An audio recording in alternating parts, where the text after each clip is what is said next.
Hey guys, my name is Drew Hetz. I'm a physician associate here at Sinus and Snoring MD. So today we'll be talking about obstructive sleep apnea. Alright, so obstructive sleep apnea happens at night while you sleep. Essentially, while you're asleep, your airway collapses, usually worse when you're on your back, causing you to either stop breathing or wake up gasping for air. Okay? Now the problem with that is, obviously while you sleep, if you stop breathing, oxygen while you sleep drops, right? And this is not usually something that's happening only a couple nights. It's usually something that's happening chronically throughout someone's life. So years and years and years of chronically having low oxygen, right, meaning you're depriving your organs of oxygen, can predispose you to many medical conditions, okay? Things like high blood pressure, headaches, diabetes, heart issues, heart rhythm problems, strokes, all these kind of things that otherwise would be preventable if it was addressed. Okay, now what causes obstructive sleep apnea?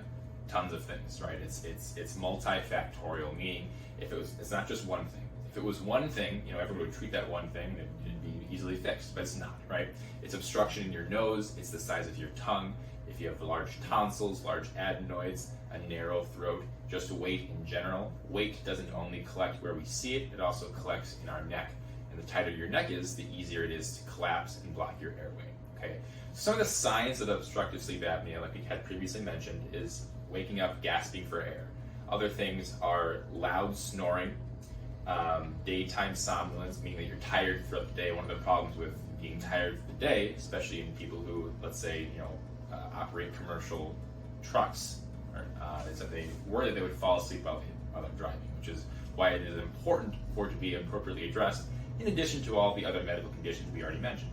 Okay, so if you have obstructive sleep apnea, right, a lot of people who have heard of that automatically think CPAP, right? That's a continuous airway positive pressure machine, or continuous positive pressure airway machine.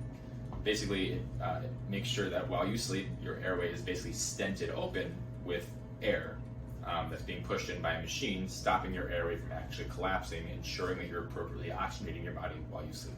Right now, that is a machine that you have to wear in your face. There are multiple masks you can use with the CPAP machine, right? There's ones that either go into the nose called nasal pillows. There's masks that can go over just the nose, the full face. There's a lot of options, all right? But CPAP is not the only option, which I think is a very large misconception that a lot of people have, okay? Depending on the severity of your sleep apnea, other options include things like mouth taping, which we'll talk about in a different video, oral appliances, and then weight loss and other lifestyle changes that basically decrease the size of fat tissue or muscular tissue that you have in your throat. Okay, this here is an example of an oral appliance that basically functions to pull your jaw forward while you sleep, preventing the tongue from falling back. Right. Unfortunately, we can't remove your tongue. Right. So that would be if that was the case, obstructive sleep apnea would be largely improved. But other things that we can do are, if you have large tonsils, you can remove your tonsils or adenoids.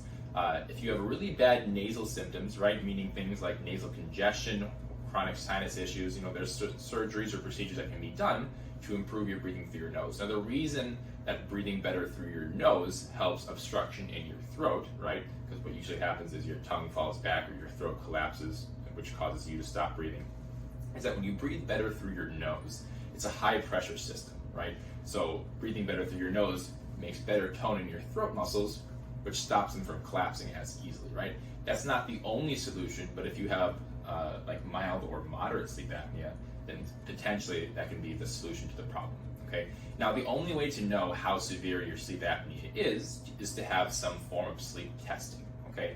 There are two forms of sleep testing. There are either in-facility sleep testing, where you go into a hospital or a dedicated facility and you basically sleep in a bed of theirs while you are monitored by a technician.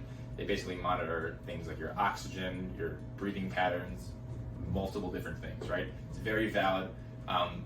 What we do here at Sinus and Snoring MD is actually a home sleep test, however. The reason we like the home sleep test is that it's a more representative night's sleep. You wear it in your own bed with your own routine. We can do it multiple nights if we need to, and it still gives us basically a score of no sleep apnea, mild, moderate, or severe, by tracking how many times you either stop breathing or don't breathe deep enough, as well as monitoring your oxygen while you sleep.